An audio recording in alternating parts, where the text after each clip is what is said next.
You're listening to dialectradio.co.uk, your local community radio run by volunteers. Log on to our website at dialectradio.co.uk to find out more. My name's Justin Walker, and I suppose my journey started back in 1972. A long time ago. I was going back to school. I was on a train. I was with my uncle, and he was Sir Harry Pilkington, later Lord Pilkington, and he went to the very first Bilderberg conference in 1954. I didn't know that until only a few years ago. But I did know he was the director of the Bank of England from 1955 to 1972, and this was 1972, and he was actually going back. He was travelling down to London to go to one of his last meetings at the Bank of England. And we were just talking about general subjects when he suddenly stopped me dead and said, what are you doing when you leave school? And I was only 16, and I was going down to do my O-levels and stuff. And he said, I'm going to give you two pieces of advice to take through life. First of all, never believe anything you read in the press because we control it. And secondly, never ever believe a politician when they say they can do something, because they can't unless we say they can. So, to put it bluntly, most of that just went right over my head, but you remembered that conversation. So, anyway, years to come, I joined the Green Party because I was influenced by people like Jack Cousteau and David Attenborough and all the people who, at that time, Peter Scott, saying that the ecology of the world was being damaged and we had to, humanity had to give nature a chance, and we had to come up with political ideas to help the environment, and I certainly, it all sounded very sensible to me. And I joined the Ecology Party, as it was then, back in 1978 I joined. And I left the Green Party in 1992, but just 4 years before doing so, I met David Icke, and he joined the Green Party, and we became good friends. And then when he went on his big journey, as they say, his turquoise period, whatever you want to call it, I felt comfortable with quite a lot of the stuff he was saying. But really, it came back all the time to, I kept thinking to myself, how is it that we are allowing the corporate world, the big business, to basically dominate the affairs of humanity? Now, I became, as you know, Tony, because I first met you, I became involved in the 9/11 Truth movement, and we realized that the war on terror was completely bogus, and we've been analyzing all that. But it was about 5 years ago almost now, I got a phone call out of the blue from somebody who said that he was it was his son, actually. It was his son talking to me, because he said his father was extremely elderly. And he said that his father had been a director of the Bank of England with my uncle. And he's not long for this world, but he wanted to tell me one word for me to research. And if I did, I would find all the answers to Britain's economic woes. And the word was Bradbury. Then he said Bradbury Pound, which helped a bit. And so the phone, he said goodbye. The phone, I couldn't trace who the phone call was. I was left wondering who this Bradbury was. I eventually got my computer working, fed in the word Bradbury, and I found the guy who created the Martian Chronicles, wrote the Martian Chronicles, and then I found, that Julia Bradbury, or some of the lady walking around the countryside or something. And eventually I came across a book by Thomas Johnston called The Financiers and the Nation, and then I discovered all about the Bradbury Pound and the fact how the Treasury, to avoid a run of the banks in 1914, created, not the Bank of England, but the Treasury created debt-free, interest-free money that was based entirely on the nation's credit and potential, and that it was a great success, stopped the banks from collapsing at the outbreak of the First World War, and effectively it was going to mean that we could have fought the First World War without actually without incurring any major debts. But that was overturned. David Lloyd George, the Chancellor of Exchequer as he was then, he caved in to the central bankers, and so they went back to borrowing money from the private financial sector. But that's how I became involved with, if you like, what we call sovereign national credit.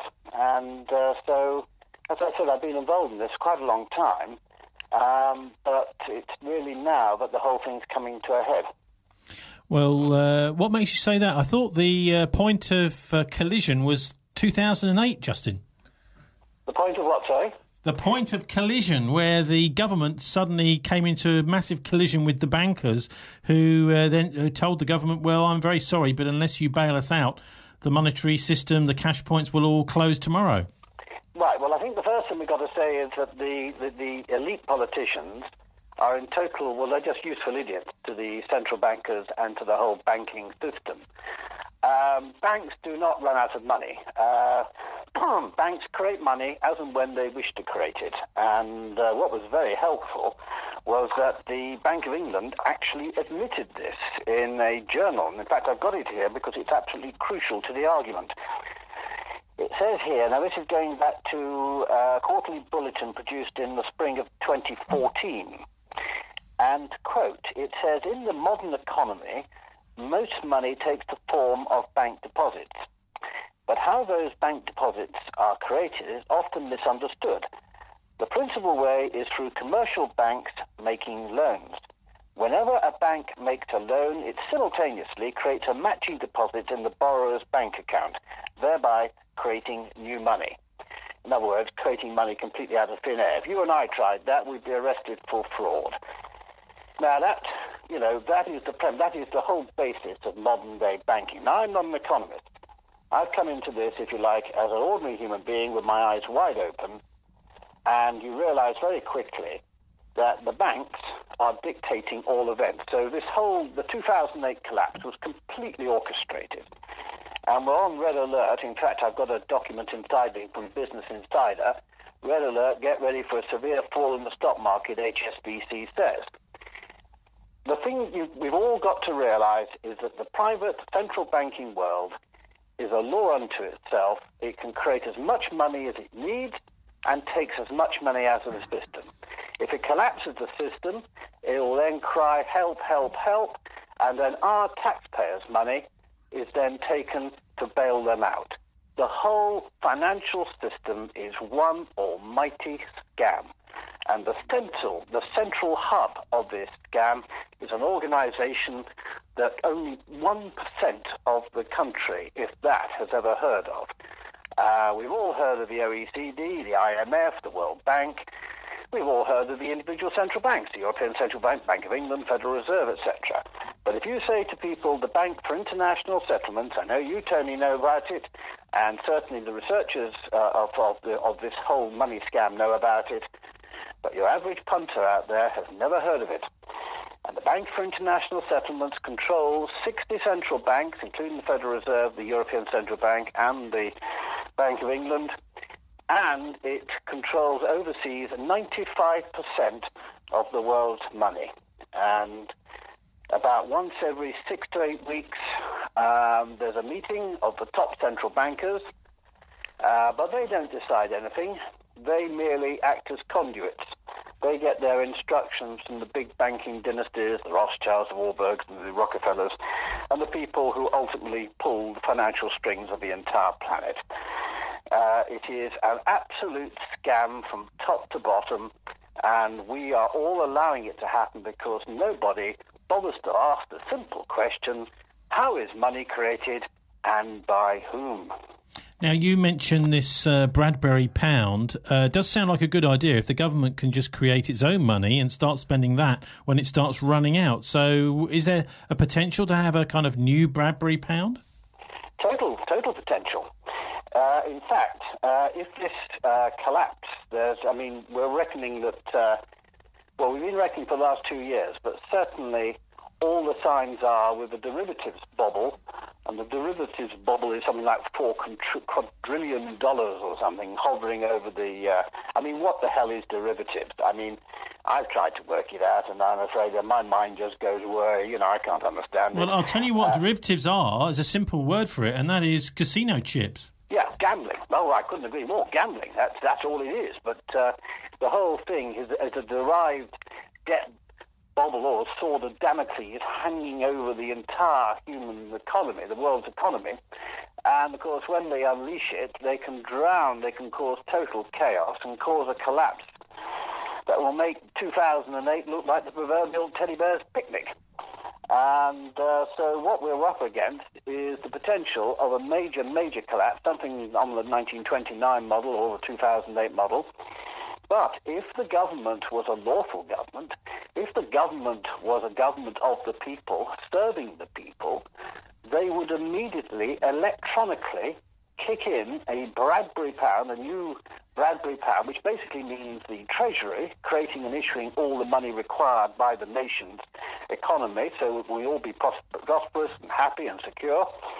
They can literally, in a matter of seconds, trigger, underpin the entire lawful economy, and I think the emphasis must be on the word lawful.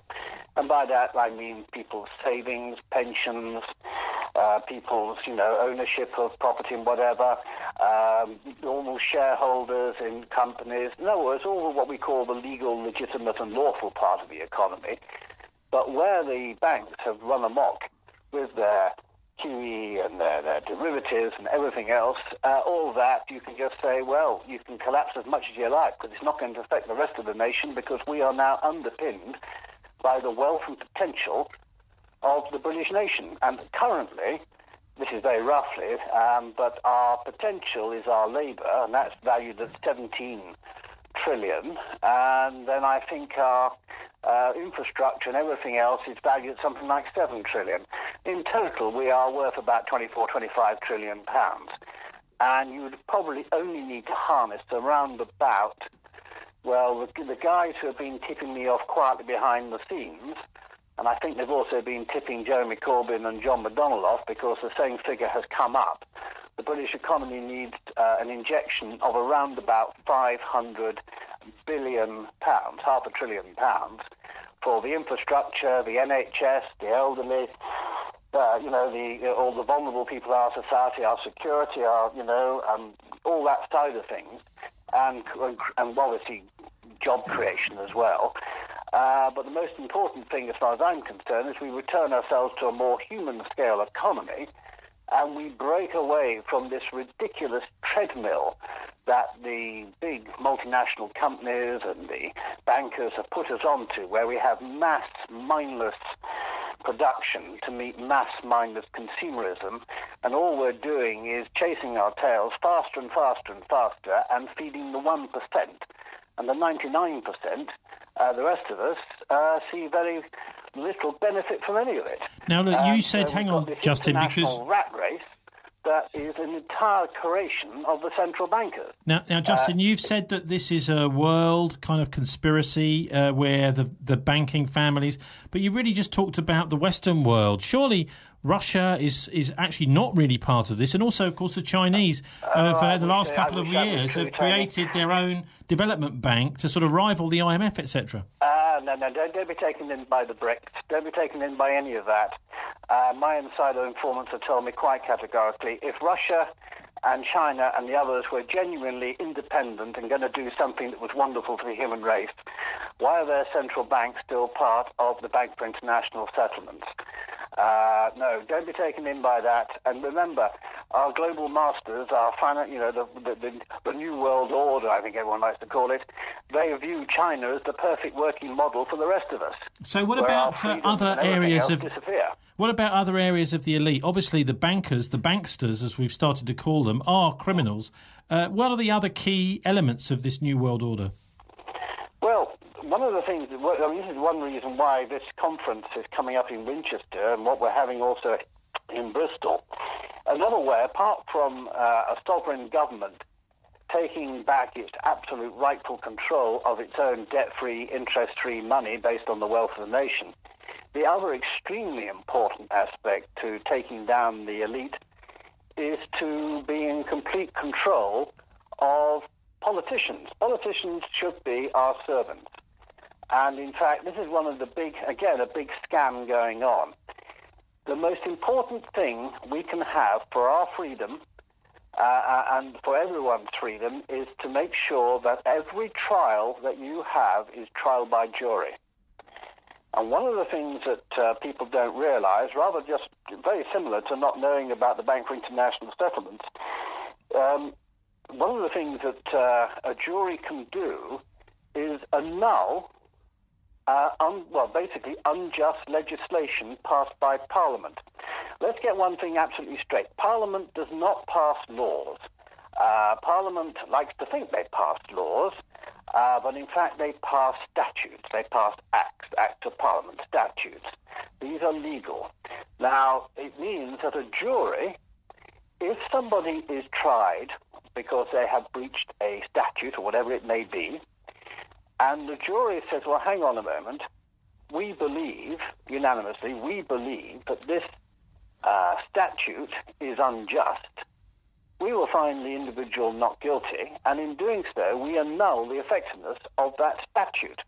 In other words, what we're talking about is a jury is the ultimate defense and shield against tyranny.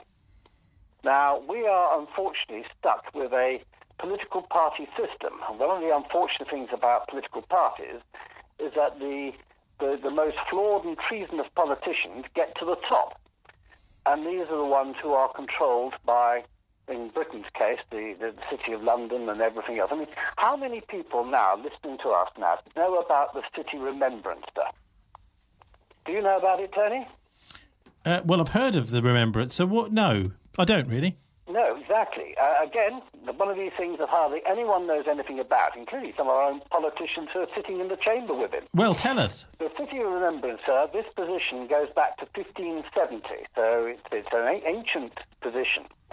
And the City Remembrancer is the only individual who can sit with our politicians, our elected members of Parliament, okay, plus the officers of the chamber and the Speaker, but he sits with our MPs alongside them. He can mingle with them, do what he likes, and he is representing the interests of the City of London. By that, of course, I don't mean the city, the capital city. I'm talking about the financial centre itself, the City of London.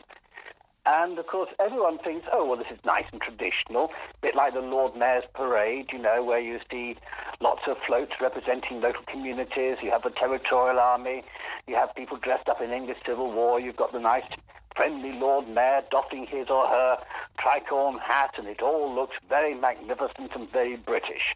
And, of course, that is the wonderful mask they have to disguise what's really going on, and that is the City of London is the driving hub of the entire world's economy, and it's all based on creating money out of thin air with debt, plunging nations into debt, plunging communities into debt, plunging families into debt, because they've taken upon themselves the right to create and issue all the money required for the human economy. Now, as I said, the Remembrancer is sitting there in Parliament alongside our representatives, and he puts pressure on any MP who dares to question how money is created and by whom, and who dares to raise the issues, as I've just been raising, about the fact the whole central banking system controls the world's money. But hang on a minute, look, just a minute, Justin, because we did actually have a debate in the House of Commons either earlier this year or last year, I think, about money creation, didn't we? Yes, and it was pathetic. I watched the whole thing live. There were 26 MPs. Out of our 650 MPs, only 26 bothered to turn up. Not one of them mentioned the Bank for International Settlements. Not one of them mentioned the whole money creation out of thin air. Nobody bothered to look, and it was after that report I mentioned that the Bank of England actually admitted they created money out of thin air. Nothing was touched whatsoever. It was about the most useless debate you could ever have heard. So anyway, what are you doing in Winchester? Basically, I'm the campaign coordinator for the British Constitution Group. We work with the UK column, and we've been saying for some time we've got to basically put the British Constitution back on the map, and we've got to start to show people that, well, what it is, we've got a book written by a guy called Ken Dewdney, and it's a fantastic book, and it's basically called, and I've got it here in front of me, Democracy Defined, the Manifesto.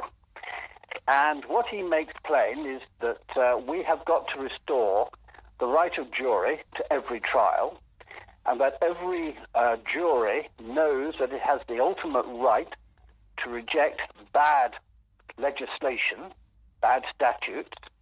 As I said, that's the ultimate shield we have against tyrannical politicians. And at the same time, to restore sovereign national credit, that is, nations. And bear in mind, the Bradbury pound was just the British version. In America, they had the greenback dollar. And before that was Abraham Lincoln. Before that, in 18th century colonial America, the colonists, each of the different colonies, issued paper money called colonial scrip, which again was just paper money created and issued by the individual states, and was based on the wealth of the nation. And the City of London, of course, couldn't make any money out of it. And so they tried to impose the gold standard onto them, and to the old-fashioned ways of taking out loans, i.e. creating money out of thin air, etc. And that was the real reason for the American War of Independence. When you actually look at the whole system of money creation, you soon realize there have been many brave souls who have tried to do something about it.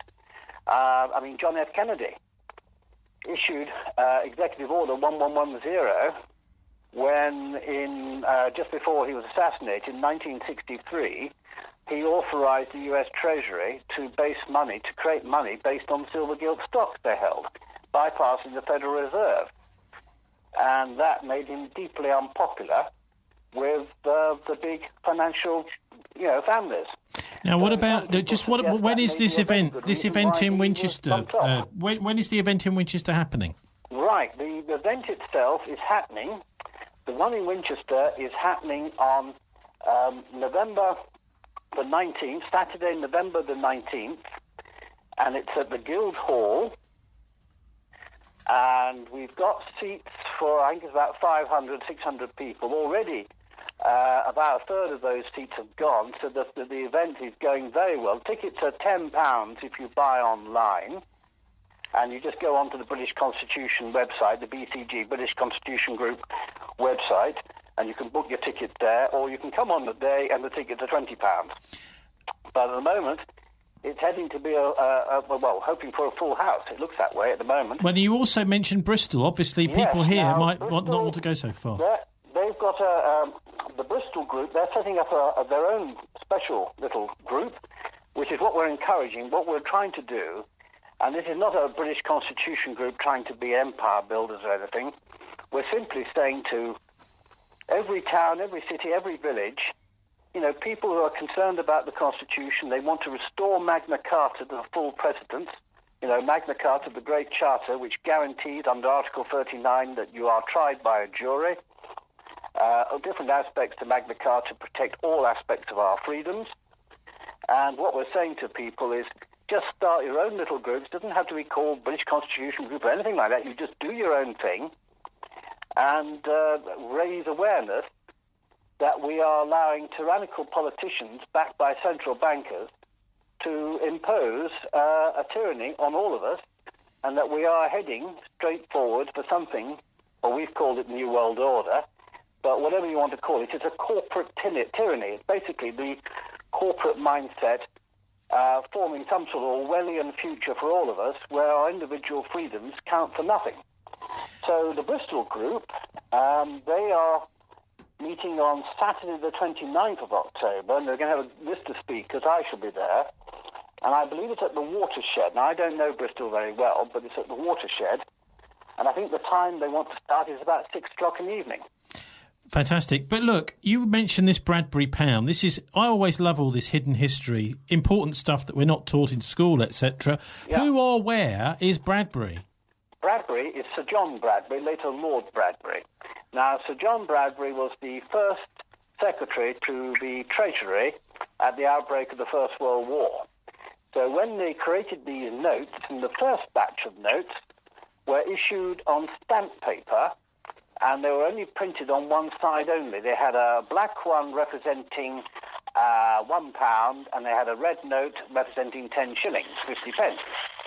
And effectively, these notes were printed in the space of 3 days. They managed to pass an act through Parliament and get this money into the banks And so by August the 7th, August the 3rd they declared war, August the 7th, to stop a run of the banks, people accepted this paper money instead of taking out gold.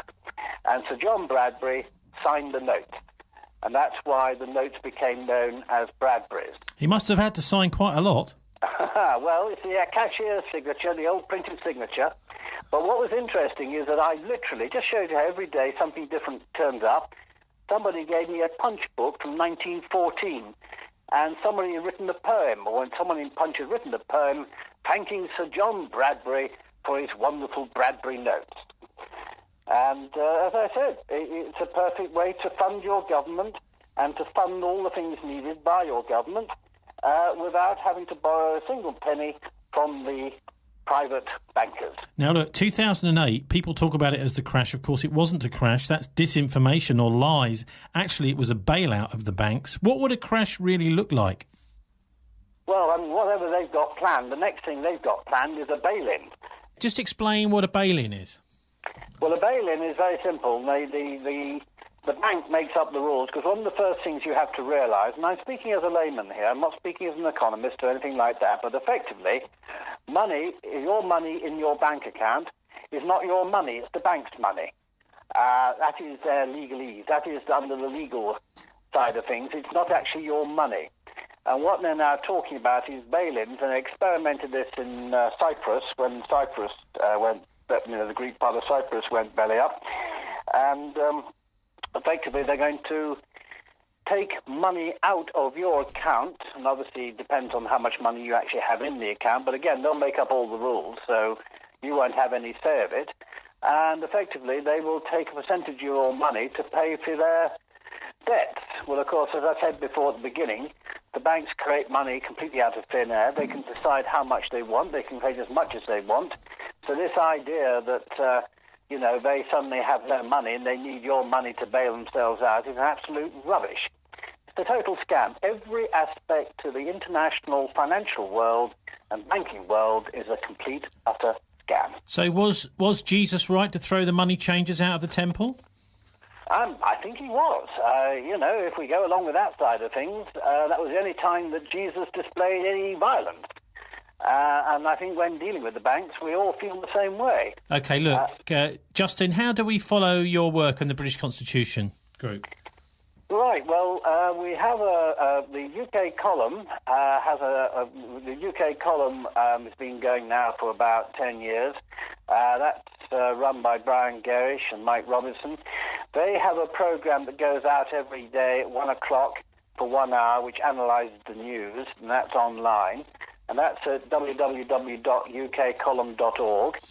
And then you have the British Constitution Group. Now, the best thing is just feed into a search engine, British Constitution Group, because we have 2 or 3 websites. We're just actually upgrading the website. But if people want to get tickets for the Winchester event, all they've got to do is go on either the UK column website, look under events, or go onto the British Constitution Group main site, and you'll see there Winchester. Click on that, and people can buy their tickets online. Just remind us of the dates in Winchester and Bristol, please. Right. The Winchester event is November the 19th. That's on a Saturday. It's all day. Starts at 11 o'clock on the dot. Finishes at 6 o'clock. And then we're going to go across to all the pubs and talk things through, get little groups set up and what have you. The reason why we're meeting in Winchester is because that is the old capital of England. Alfred the Great was otherwise known as Alfred the Lawgiver, and the famous statue of him is outside, literally overlooking the Guildhall. So we chose Winchester deliberately because outside London we thought that was the best place to start the Restoration Amendment, the restoration of the rule of law. And that's all it is, because we currently live in a completely lawless state. And another issue, a very important issue we haven't mentioned, is child abuse and what's going on there. And again, thanks to the sterling work of the UK column and others, we are exposing paedophile rings which go right up to Parliament. So this is another very unpleasant aspect to the control, the way the central banking controls They're useful idiots in Parliament and in the judiciary and everywhere else. This probably explains why we have so many of these wretched paedophile rings operating, involving the great and good of our society, and it's pretty obnoxious. And the evidence that we've uncovered absolutely appalls. And if anyone wants to see something ongoing, there's a Doherty case. If you go online and go to the UK column, click on the Doherty case, you will be absolutely appalled by it all. But that's, as I said, that's another side to the whole thing that we're campaigning on. Now, so that is the Winchester one, and then the Bristol one is on the end of this month, Saturday 29th of October, and that is taking place at the place called the Watershed, and I believe it starts at 6 p.m. Finally, going back to Bradbury again, do you actually have a Bradbury pound yourself? I don't. I know a friend who has, but to buy one, you're costing you about, I think they're going on them. Well, I believe the price has gone up since we've restored the interest in the reason for the Bradbury. But I think one would cost you now something in the region of £500, £600, £700 to buy. Okay, well, maybe an interesting investment. Might be worth more than an ordinary pound. Well, put it this way, as I said, electronically you can have a Bradbury, the principle of sovereign national credit. It can kick in seconds. If the Chancellor of the Exchequer was so minded, and he was a genuine patriot as opposed to traitor, because I'm afraid and you can safely say that Theresa May, our new Prime Minister, she spent, was it 6 years as Home Secretary or whatever?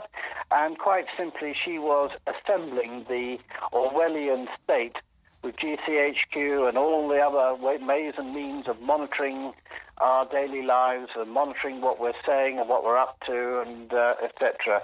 And we see now that the police force, you know, they've got Police Scotland, they've experimented there, and gradually we're going to see our police forces, the constabularies around the country being merged and made into bigger units and so forth. So all along the line we can see this Orwellian future for all of us as the treasonous ones in Parliament and elsewhere in the City of London basically devise their corporate world where the common law, the law of the land, the rule of law no longer applies.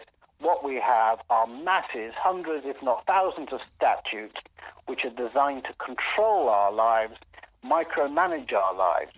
Under common law basically says you can do as you please until you actually affect the well-being of somebody else, until you start to affect somebody else in a negative way. And that's where the cut-off comes. And that's why the common law is superior, because your peers judge your actions whether they were reasonable or unreasonable. It is the ultimate way to protect yourselves from going anywhere near tyranny, is to have ordinary people decide what is best for all of us, and the randomly selected people with no vested interest. Now, look, you mentioned digital there for a minute. It makes me think about Bitcoin. I wonder what you make of that. And also, there's something else, isn't there? To do with Bitcoin or any of these ghastly things. Again, my insiders tell me that these were ultimately started by shall we say, they are part of the overall. I don't understand enough, and I'm going to hold my hands up, but I will just say this, that the actual trail of where the Bitcoin and everything comes back is starting to go back to the central banking system. So I just urge people, please be very wary indeed. The only true way is for a sovereign nation that is entirely accountable to the electorate, creates issues and controls the amount of debt-free, interest-free money that is needed for the happiness, security and prosperity of that nation. And it's as simple as that. And if there's too much money in the system, you then use taxation to take any inflationary heat out of the economy. And just to let you know that this all information, as I say, I'm no expert, but I have got a team of people, and some of them are insiders who keep us informed from the inside, as I was with the original phone call that advised me about the Bradbury. So this is coming out from people who are friends, if you like, on the inside, who want to see the central bankers defeated. Well, I think after listening to that, we all should want to see them defeated too. Thanks very much, Justin Walker, for joining us. Well, thank you, Terry.